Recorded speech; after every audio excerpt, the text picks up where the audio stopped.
série de questions, si ça ne vous gêne pas, si vous en avez encore. On devrait répondre au dernier point qui restait. Le mouvement de février se définit-il comme mouvement révolutionnaire ou réformiste? Et moi, la question que je la pose, vu le climat de non-confiance qui existe au Maroc avec le régime en place, et vu aussi que l'historique de ce régime qui a toujours adopté des tactiques d'épuisement politique, et quelle garantie vous avez, vous, au sein de février, que vous n'allez pas subir le même sort des mouvements qui vous ont passé, à savoir que vous allez être épuisé par des négociations longues, je sais pas le terme. Quelle garantie vous avez au sein du mouvement de résister à ce jeu de séduction que la monarchie nous a habitués au Maroc? Merci. Bonjour messieurs. Moi j'ai lu un petit peu vos revendications ô combien légitimes, mais les choses dont vous n'avez pas parlé, c'est l'IUR. Moi, en tant marocain que démocrate, moi je rejette cette instance parce qu'il faut qu'elle soit issue de la société civile et non pas imposée. Moi je voudrais savoir que pendant les années de plomb, a tué ces gens-là, les emprisonner, faire la réconciliation avec qui? Avec le diable. Il fallait que vous la marquiez sur votre cahier de revendication. Parce que moi je la rejette en bloc. Merci. On va revenir encore sur les syndicats. Ouais. Juste par rapport à la question au niveau la présence du syndicat au sein du mouvement du 20 février. Donc c'est vrai, il y a une présence, mais une présence à titre individuel. Pour le moment, il n'y a aucun appel d'aucun syndicat de vraiment de faire une mobilisation générale pour soutenir le mouvement. Parce que malheureusement, après le 20 février, le 21 février, il y avait la nomination du Conseil économique et social au Maroc, où il y avait donc il y a 100 membres. Sur les 100 membres, il y avait 35 syndicalistes, les représentants du syndicat. Et c'est vrai, c'était un petit peu qui a bloqué vraiment le soutien direct du syndicat par rapport au mouvement du 20 février. Donc c'est vrai, il y a des syndicats qui sont présents au sein du mouvement, vraiment des syndicalistes, des militants du divers syndicats au Maroc, mais vraiment à titre individuel. Il n'y a aucun appel pour le moment d'aucun syndicat pour une grande mobilisation du soutien. Concernant donc la question, est-ce qu'on est révolutionnaire ou réformiste? Donc, je pense au niveau révolutionnaire, c'est la première fois dans l'histoire du Maroc, donc dans tout le du Maroc, du nord au sud du pays, la population, même les jeunes, tout ça, vraiment, tous les manifestants, ils ont porté des slogans vraiment de la révolution, vraiment de changement radical du régime marocain. Et ça a été le cas ces derniers temps, ça a été après, durant le moment du février. Par contre, au niveau réformiste, je ne pense pas, parce qu'on n'est pas, si on est réformiste, on peut accepter toute la procédure de négociation, de dire voilà, maintenant on a une proposition du palais, comme quoi il y a une constitution qui va travailler sur la constitution. Pour nous, c'est pas du tout le cas. Donc on n'est pas vraiment dans la dynamique de soutien ou de négociation avec le palais. S'il y a vraiment, si on ne part pas sur vraiment des bonnes conditions. La première condition, c'est vraiment, nous, on l'a dit, on le redit pour une deuxième fois, on n'a pas besoin d'un conseil nommé. Et ça, c'est clair et net. Donc, sur l'une des premières revendications du mouvement février, c'est qu'on demande vraiment que le peuple marocain, c'est uniquement le peuple marocain, c'est pas au palais, c'est pas au gouvernement, c'est au peuple marocain de décider vraiment son destin pour l'avenir, commençant par la constitution marocaine. Et ça, c'est celui-là pour nous d'enlever l'étiquette des réformistes. On a vu les conséquences, on l'a tous, on ne va pas revenir sur l'histoire des gens qui ont pris la décision à certains moments, 75, 96, vraiment cette étiquette-là de dire non, on va accepter maintenant ce qu'il nous donne le palais, on négociera après, on va aller doucement. Pour nous, c'est non. Voilà. J'aimerais bien ajouter quelque chose de très important parce que la soeur tout à l'heure a posé la question, quelle garantie? moi j'ai bien fait un petit historique sur l'échange, les référendums qui a été fait au Maroc. Il y avait 8 référendums depuis le 24 juillet 1970, 72, 2 fois 80, 84, 89, 92 et 96. Alors, ces années qu'on appelle actuellement, à l'époque on n'ose pas le dire, les années de plomb, alors tous les pouvoirs que Hassan II à l'époque, il les a mis dans la dernière constitution de 96, et depuis 96 n'a jamais réformé. Alors, quand le roi Mohamed VI il a pris le pouvoir en 99, il a pris un héritage tous les pouvoirs parce que il a une bonne image qu'il a actuellement, mais il n'a pas besoin de faire des années de plomb parce qu'il a tout le pouvoir et il est là déjà. Alors pour le moment, on dit est-ce qu'on va faire la réforme de la Constitution actuellement pour la première fois pendant la période du règne de Mohamed VI? Alors, est-ce qu'on va le faire 8 fois ou bien un changement une fois pour tous? C'est pour ça, alors je dis, quelle garantie? La garantie, c'est le peuple marocain, c'est la participation de la société civile dans ces changements. On va passer sur la partie sur l'IER. Alors, pour l'IER, donc ça rejoint un peu ce qu'on disait sur les différents conseils, coquilles vides que le Maroc excelle à fabriquer. L'IER, au départ, on a eu la même approche par rapport à ces conseils. C'est-à-dire qu'on a été très en retrait, disons que, attention, on va nous sortir encore une fois un truc pour vendre à l'Occident, une vitrine démocratique. Et bien justement, ça n'a pas raté parce que les recommandations, ô combien, sont très intéressantes. Même si on considère qu'elles sont vraiment au minimum de ce qu'on revendiquait. On avait dit à l'époque, donc une fois que l'IER a rendu son rapport au chef de l'État, on a dit chiche, qu'on applique au moins les recommandations. On attend toujours. Zéro application. Et la monarchie, si elle voulait être justement compatible avec les revendications du peuple, comme disait le journaliste de France 3, elle n'avait qu'à prononcer dans l'un des discours, notamment le dernier, l'application immédiate des recommandations de l'IER. Quelques recommandations très simples. La peine de mort. Il y avait une recommandation pour justement un moratoire pour la peine de mort, pour arrêter la peine de mort, abolir la peine de mort au Maroc. Ça n'a pas été fait. L'impunité. L'impunité, ça a été recommandé. On a toujours des responsables qui courent autour du palais et qui ont des responsabilités dans les différents services au Maroc. Qu'est-ce qu'il y a d'autre? Et j'en passe. L'indépendance de la justice, c'est un grand chantier. On n'arrête pas d'annoncer dans les discours la réforme, l'indépendance, elle est toujours, enfin la justice, elle est toujours ce qu'elle est. On a toujours de la corruption qui gangrène ce service, enfin ce qu'il considère comme un service, parce que pour nous, on doit le considérer comme un pouvoir, ce qui n'est pas, malheureusement, ce qui n'est pas encore le cas. Et j'en passe.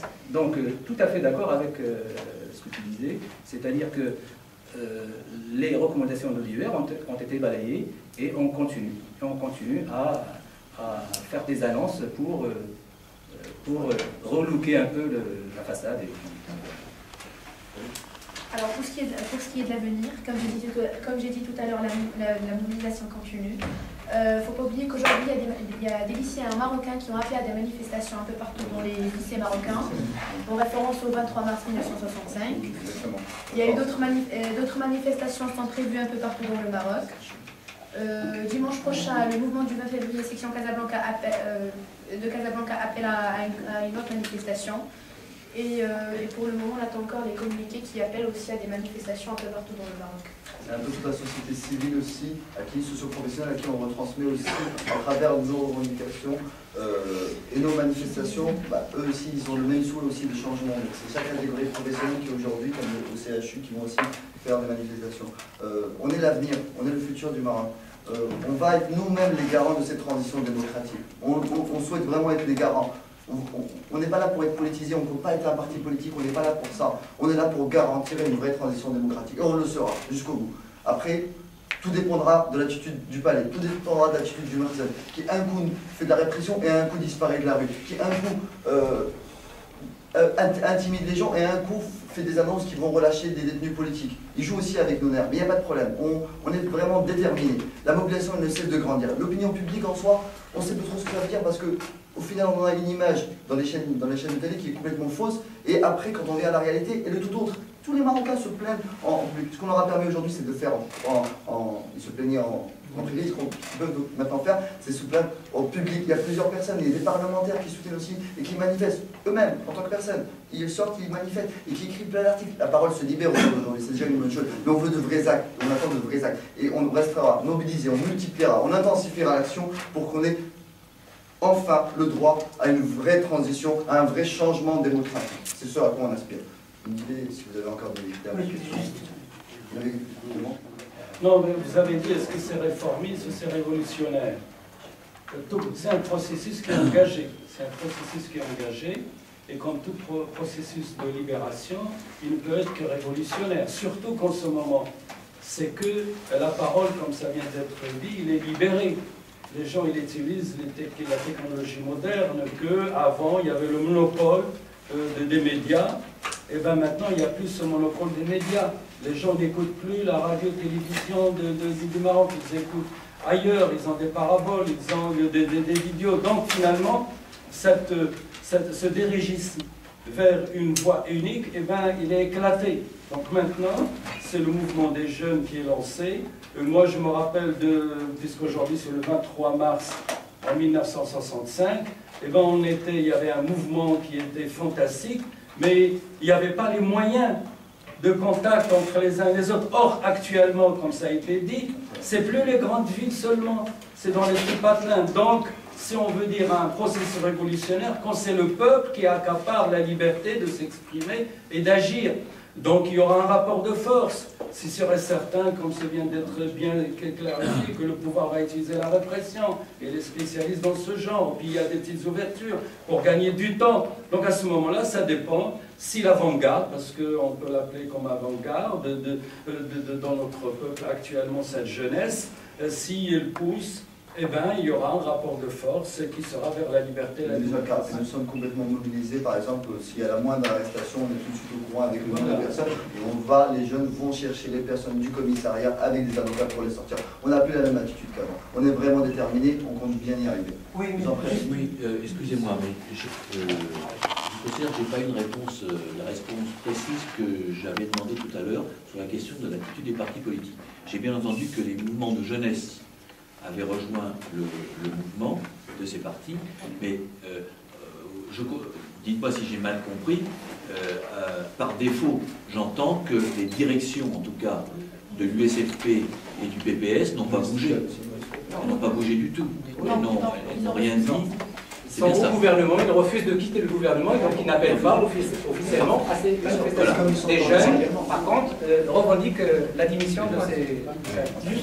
Dans leurs revendications, on considère quand même que tous ces partis-là qui tournent depuis des années autour du palais sont des bénis oui-oui. Donc on sait clairement qu'après le discours, d'ailleurs on s'était amusé à écrire leur réaction avant le discours. Mais ça a été à peu près la même chose, c'était extrêmement marrant parce qu'on avait publié un discours historique, ce genre de phrases-là. Et c'est exactement ce qui ressort. Donc ce blabla qui nous fait systématiquement avaler, on le connaît maintenant par cœur, donc on connaît nos réactions. Après, ce qui est intéressant à voir, c'est les militants de la jeunesse qui, eux, sont maintenant contre l'action. Et c'est ce qu'on cherche, parce qu'on souhaite aussi le renouvellement des partis politiques. Si on cherche une alternance, parce qu'on n'arrête pas de nous questionner sur l'alternance, il n'y a pas d'alternance au Maroc. La plupart des gens, ce qu'ils aiment bien dire, il n'y a pas d'alternance au Maroc. Et l'alternance, on ne l'a pas laissé faire. C'est les mêmes gens qui sont toujours à la direction des mêmes partis depuis longtemps et qui sont juste là pour leur propre intérêt. Ce sont des gens qui sont affairistes, ils sont là pour ça. Nous ne parlons pas d'une petite facile, donc le Premier ministre, vous bien placer 4 personnes de sa famille au gouvernement, sans aucun problème. 7 dans le gouvernement, de sa famille, 7.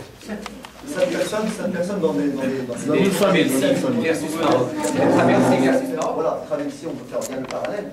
Voilà, donc on n'entend rien d'eux en soi de ces partis politiques. Ouais, mais juste par rapport, donc il y a une chose à savoir, par rapport aux réponses de l'État marocain au moment du 20 février, il ne faut pas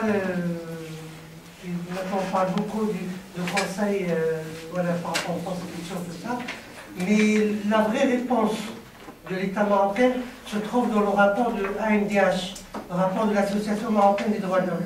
Vous aurez tout un tableau de toutes les répressions, de toutes les arrestations, l'assassinat de Karim Chaïf, donc Fadoual, Hawi, donc vraiment, il y a tout, mais on n'a pas le temps de, voilà, de faire le détail, des jugements, de peines de jugement qui vont jusqu'à 10 ans, 12 ans même. C'est vraiment une vraie réponse de l'État marocain par rapport à ce qui se passe actuellement au Maroc. Depuis le 20 février jusqu'à aujourd'hui, on a une centaine d'arrestations. Il y a une dizaine de peines qui vont jusqu'à 10 ans même, maximum, et pour 4 ou 5 personnes. Donc vraiment, c'est les vraies réponses de l'État marocain au demande du mouvement du 20 février. Et je vous laisse bien sûr le temps de vous lire tous les tableaux que vous avez devant vous. Juste, Je vous avais une question. Allez-y. La question, ça concerne le mouvement de février en France. Qu'est-ce que vous attendez de la France? Qu'est-ce que vous attendez des forces politiques françaises? Moi, c'est exactement la même question. Parce que ce que vous avez dit, c'est qu'à l'ouverture de l'attitude du gouvernement français, qui est aussi mauvaise qu'elle a été sur la Tunisie, bon, je ne développe pas, ce n'est pas l'objet.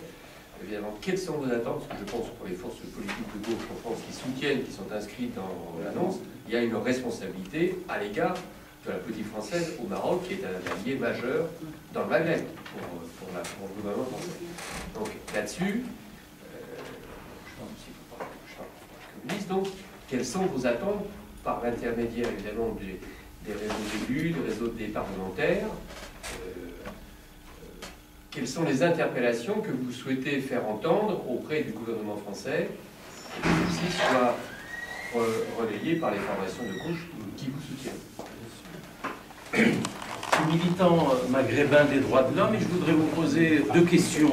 Une question concernant, pour prolonger ce qui vient d'être dit, est-ce que vous pensez que c'est seulement le gouvernement français qui doit être interpellé, ou alors probablement plus que cela, parce que je pense qu'il y a un certain nombre de connivences entre le Merzen, l'État marocain, et une bonne partie, et des partis politiques, et des intellectuels français, pire que celle qu'on a connue avec Ben Ali, qui n'a rien à voir avec Ben Ali, et qui, effectivement, je voudrais pas...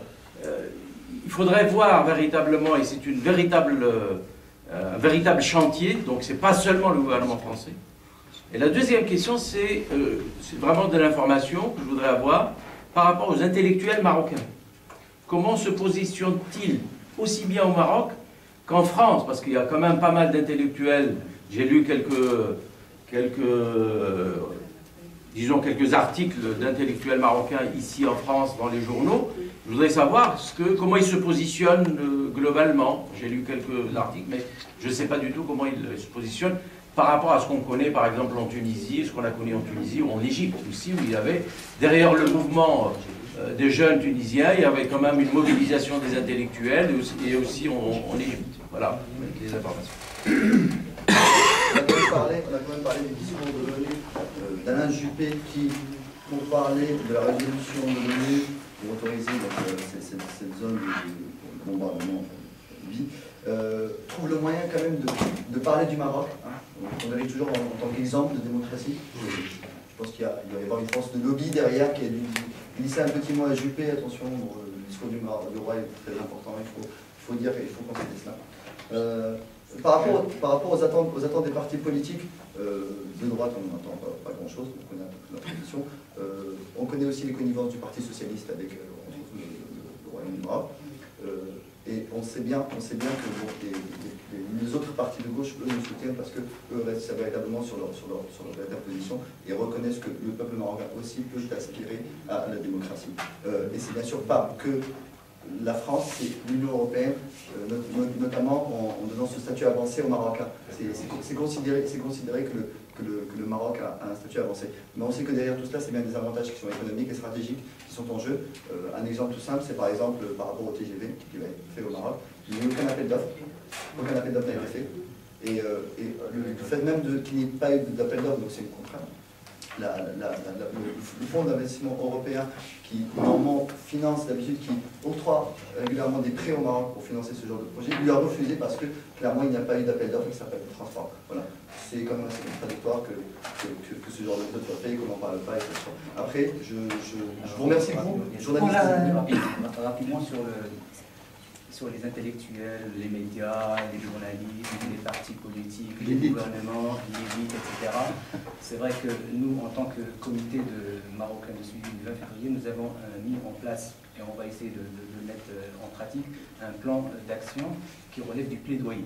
Plaidoyer et en quelque sorte un lobbying auprès. Justement, l'action d'aujourd'hui, la conférence de presse destinée aux journalistes, ça fait partie de ce plan d'attaque qu'on va... si j'ose parler comme ça. C'est vrai qu'on n'a pas les moyens de BHL, de Bernard-Henri Lévy. On n'a pas donc l'accès facile aux médias, aux journalistes, etc. pour véhiculer notre message. Mais nous maintenons la pression, comme Yassine l'a dit, avec nos propres moyens.